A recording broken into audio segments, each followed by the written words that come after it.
Now let me tell you all something. We done had this debate time and time again. Tom Brady, Aaron Rodgers, two all-time greats, both with arms like bazookas, both with Hall of Fame resumes. But when it comes to the way they handled their last dance, man, that's where the rubber meets the road. And Julian Edelman, he just lit the whole truth on fire like it was a cigar in the fourth quarter. So sit down, buckle up, Unc about to take you to school. Julian Edelman ain't just some analyst on a podcast. That man was in the foxhole with Brady. They bled together in the snow, the mud, and the spotlight of Super Bowl. So when Edelman went on The Herd with Colin Cowherd and said you can't even put those guys in the same sentence, trust me, he meant that.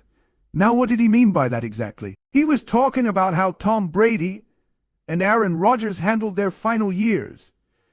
Edelman said when it was Brady's last year, he didn't want the distraction of that. He wanted to go out and play his best possible football that he could play the last year of his career without making it a distraction.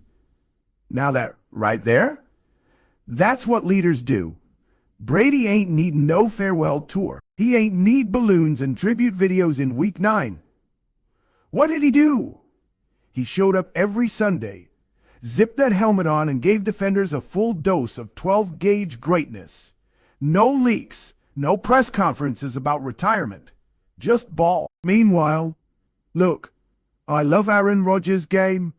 One of the most talented quarterbacks to ever lace him up. That flick of the wrist, it's Picasso with pig skin.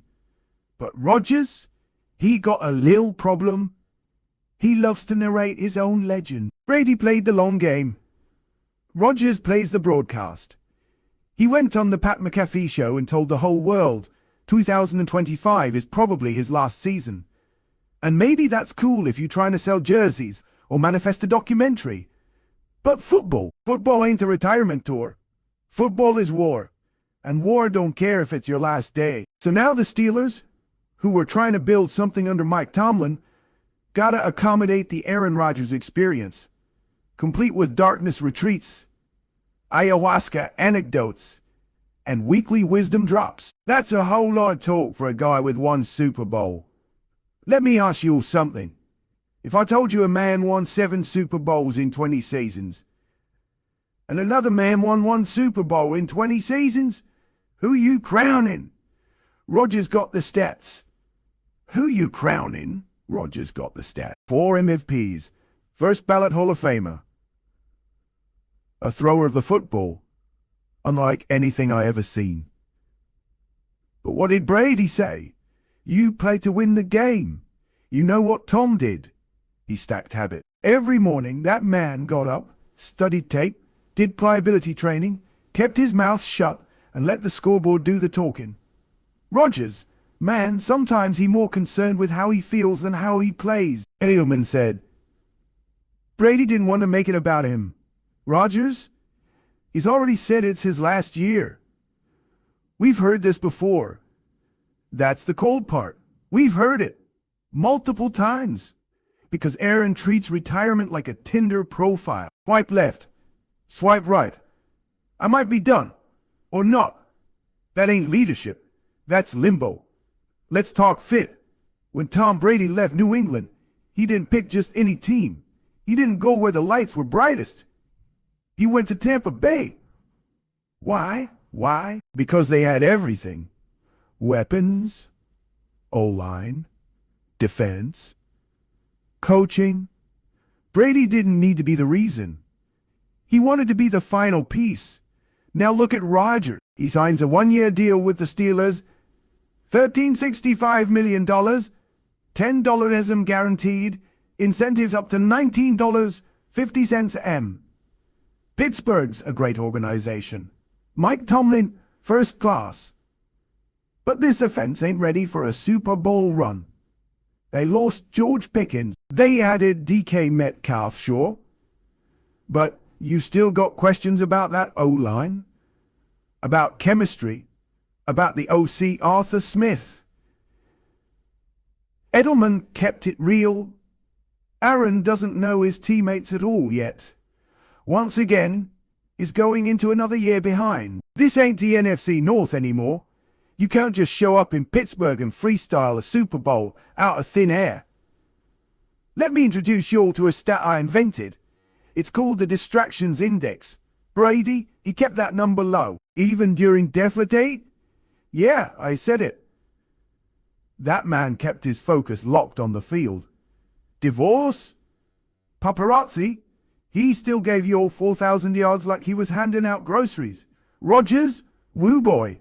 We got the vaccine headlines, the Joe Rogan interviews, the ayahuasca journeys, the McAfee rants, the cryptic quotes, the disappearing acts in the off-season. Man, this man got more drama than a soap opera on CBS. And yet, every time the playoffs hit, Rodgers come up short. Now let's get into it.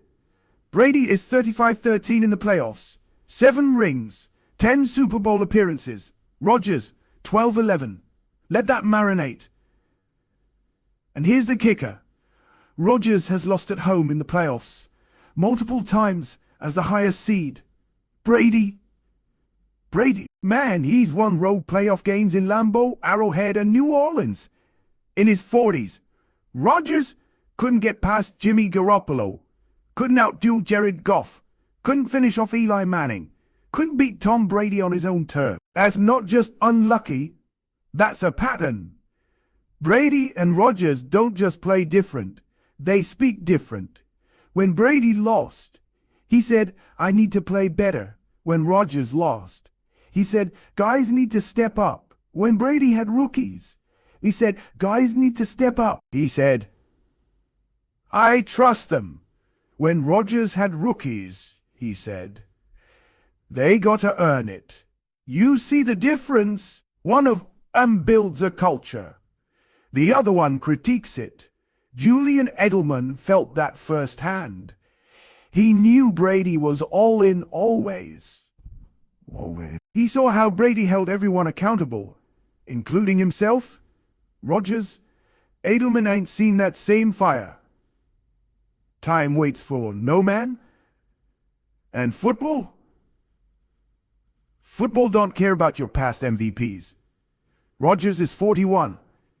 He's going to a new system with a coach he's never worked with. In a locker room full of strangers. In a division that got Joe Burrow, Lamar Jackson, and Deshaun Watson. Let's be honest. If this was anybody else, we'd be calling this a rebuild. But because it's Rodgers, we try to sell it as a redemption tour. Edelman's not buying it. Do I think they're going to win a Super Bowl? No, I don't. And neither should you. Man, I feel for the Steelers. This franchise is one of the pillars of football. The Rooney family, the terrible towel, the steel curtain. And now, we watching Aaron Rodgers take a bow in black and yellow? I get it. He gives you a chance. Better than what you had last year. But that locker room ain't just about highlight reels. That's about grit. And you can't fake that in August and expect it to last till February. If Rodgers ain't all in, not spiritually, not emotionally, not physically, then Pittsburgh is just a pit stop, not a destination. Let me leave y'all with this. Brady went out like a champion. Maybe he didn't win that last ring in Tampa, but he gave everything he had. No distractions, no retirement posts in October. Just tape, turf, and touchdowns. Rodgers, he's telling us he's done before the season even starts. That ain't confidence, that's an exit strategy. Julian Edelman saw the real difference. He lived it. One guy went out quietly with purpose. The other guy? He's broadcasting the end like it's a Netflix finale. At the end of the day, you can have the prettiest throw, the slickest words, the best interviews. But when January hits, I want the guy who wins, not the guy who explains. And when you stack all the chips, stack all the rings, stack all the truth. Tom Brady ain't just ahead of Aaron Rodgers. He lapped him. Unks out.